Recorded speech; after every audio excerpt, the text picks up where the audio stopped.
Well, hello there, busy entrepreneur. Are you feeling like you're working nonstop, but not getting the results you want?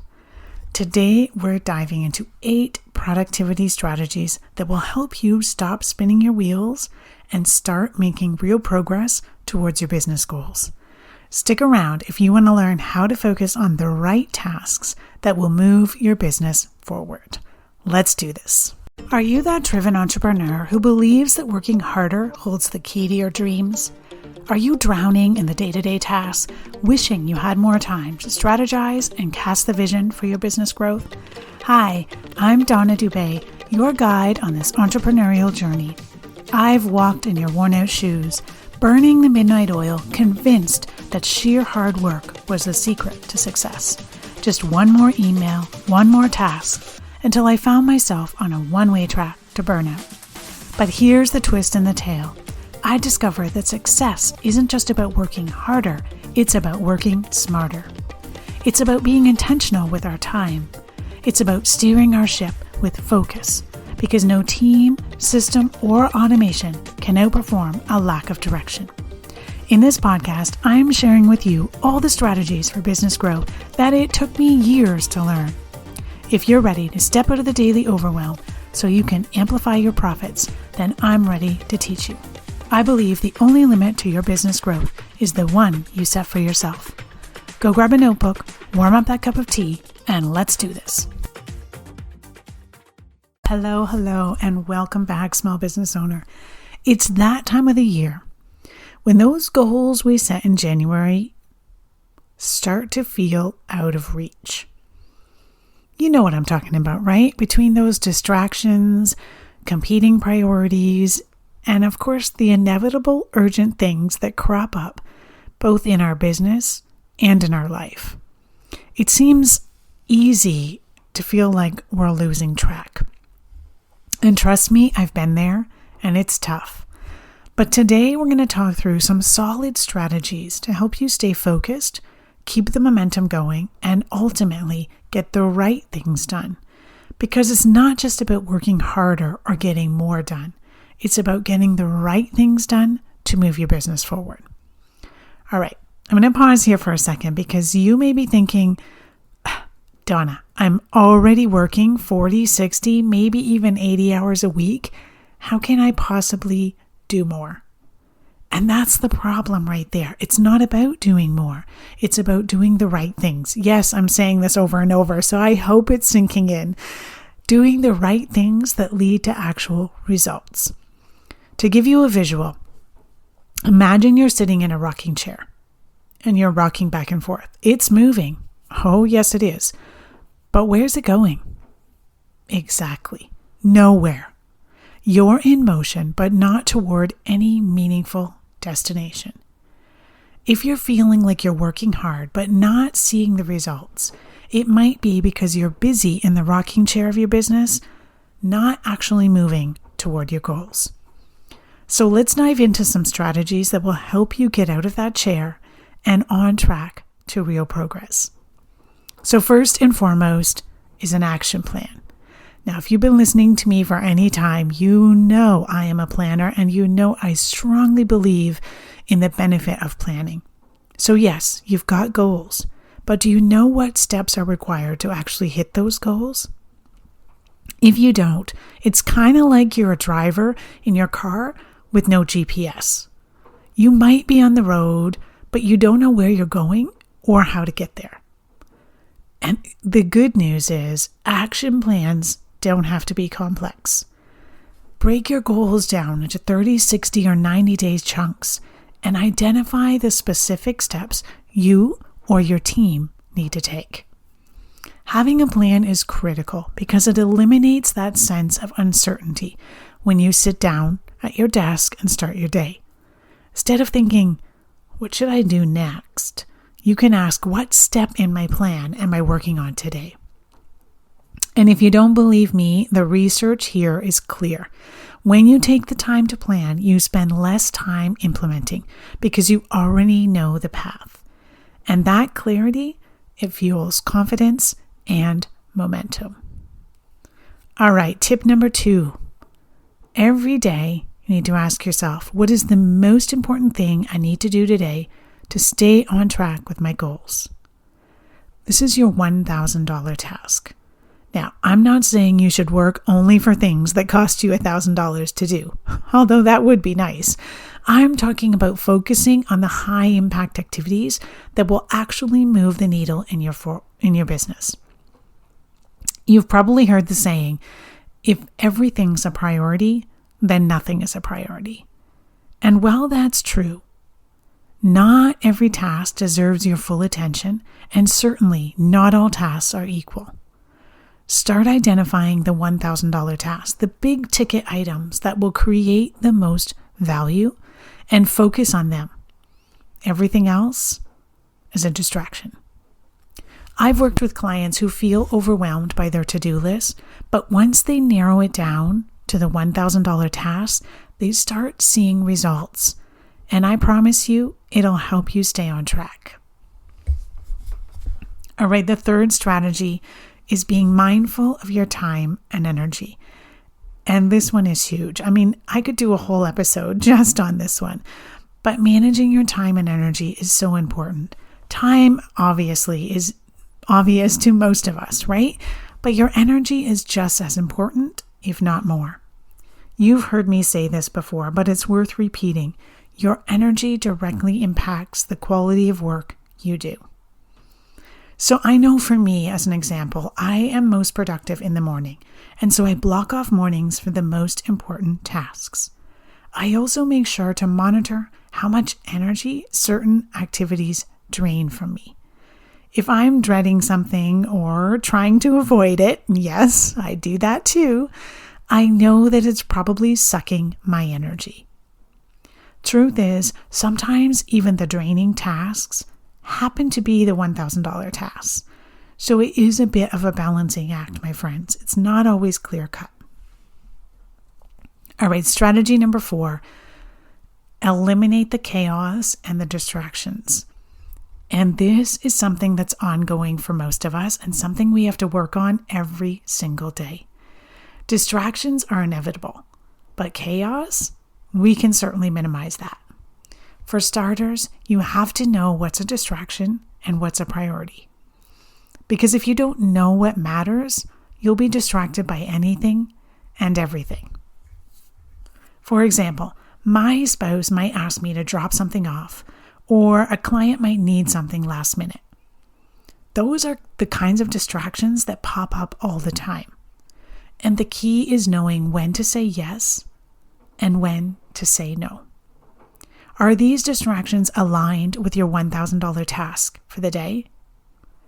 If not, don't let them pull you off track. Another way to think about this is a busy person gets things done, but are they the right things? This isn't just a theory, it's something I've lived out in my own business, and I tell you, focusing on the priorities has made all the difference. All right, strategy 5, batching. Now, I know you have heard of batching. Everyone on the internet talks about batching. And for some of you, you may say, oh, I've tried batching. It doesn't work.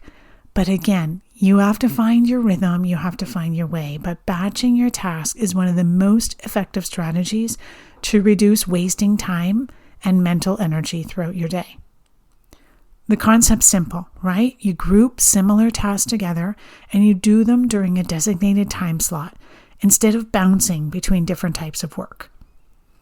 This way, you can maintain a flow state and avoid the energy drain that comes from constantly switching gears.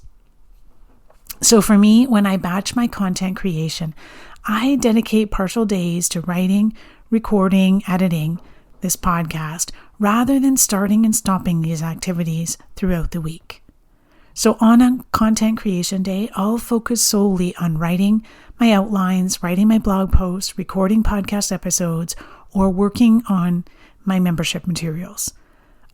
I don't check the email all day. I don't have client meetings in between.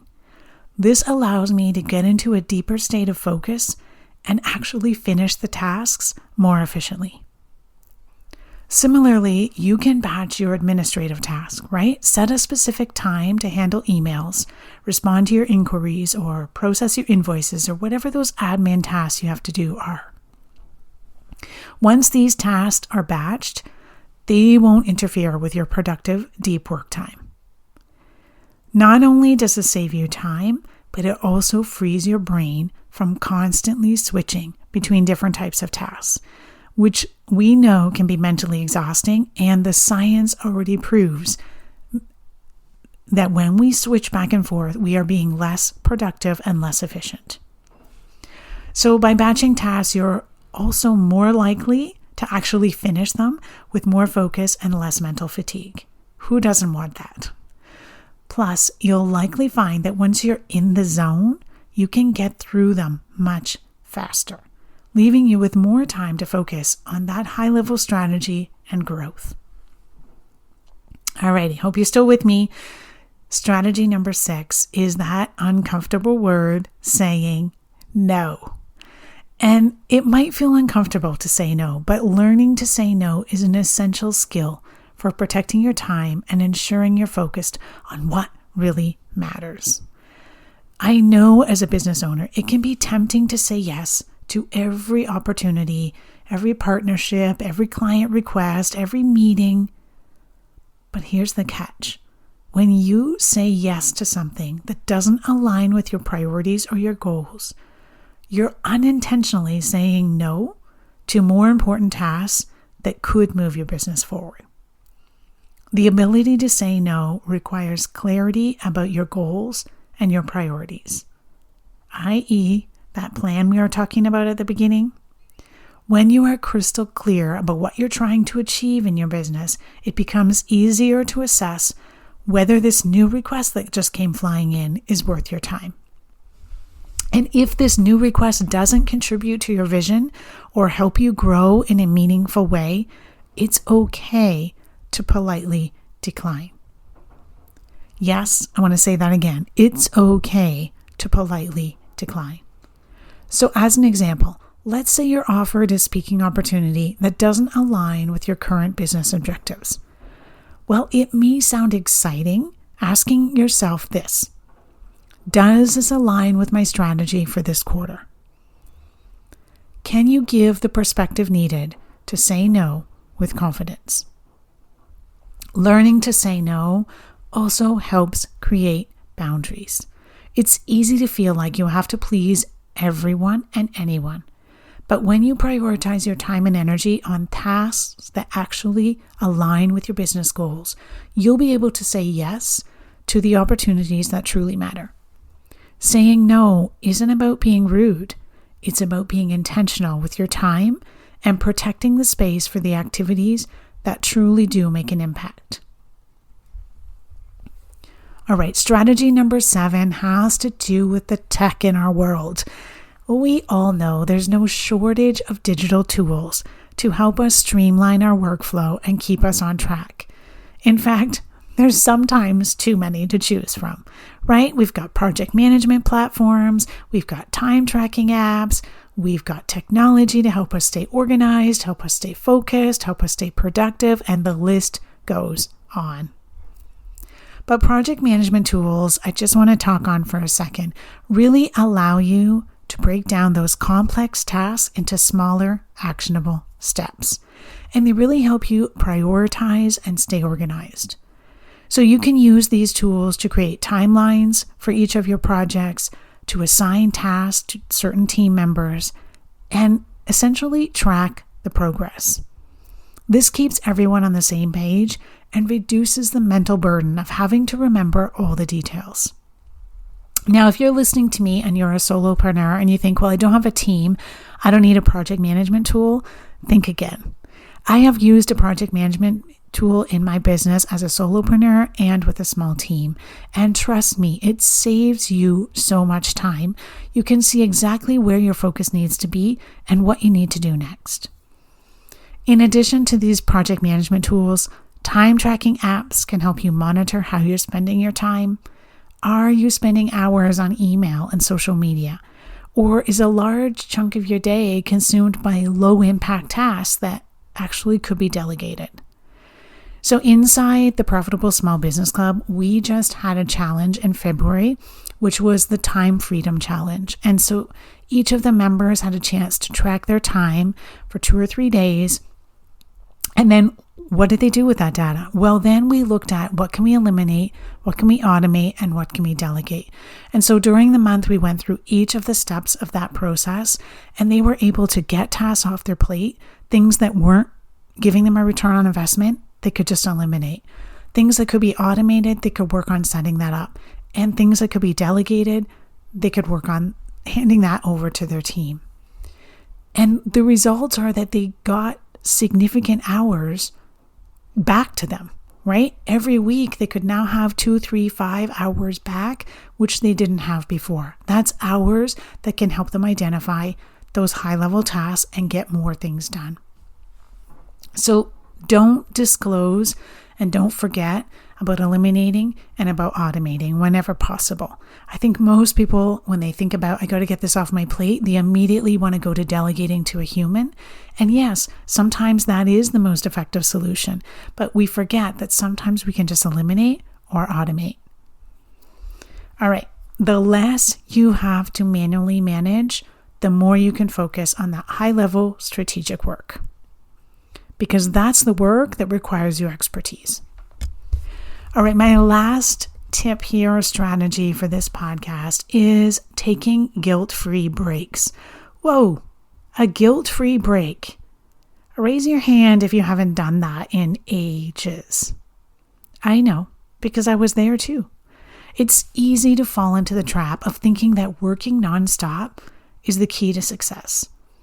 But the truth is, taking breaks is not only necessary, it's vital to maintaining productivity and focus over the long term.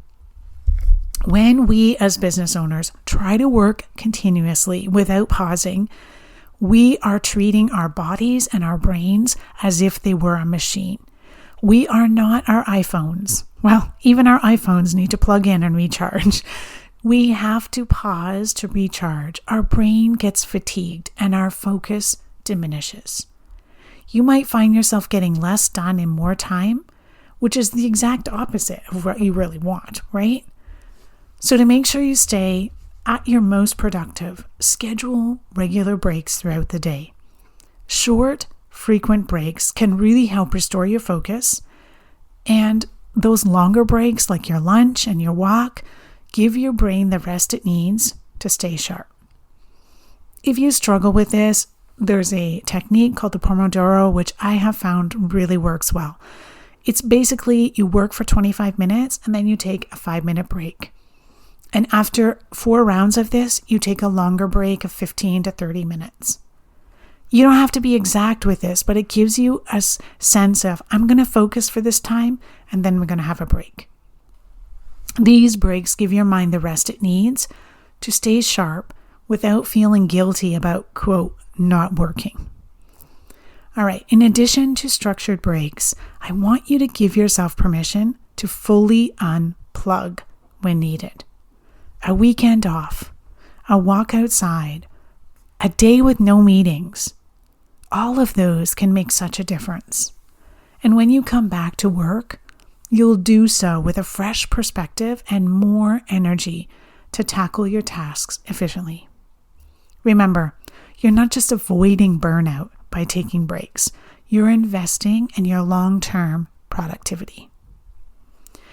So if this has resonated with you, if you made it to the end of this, if you have questions or you'd like some personalized guidance on optimizing your business operations, please don't hesitate to reach out. I would love to get to know you and work together to tailor solutions that fit your unique needs and goals. Until next time, stay efficient, stay productive. Thank you for joining me on this episode of CEO Amplify. I appreciate you being part of our thriving community of ambitious business owners. If you enjoyed today's episode, I kindly ask you to share this podcast with a friend and take a hot minute to rate and leave a review. It would mean the world to me. Your feedback helps me reach more people and continue providing valuable content. Thanks so much for your support. Keep shining, and we'll catch you on the next episode.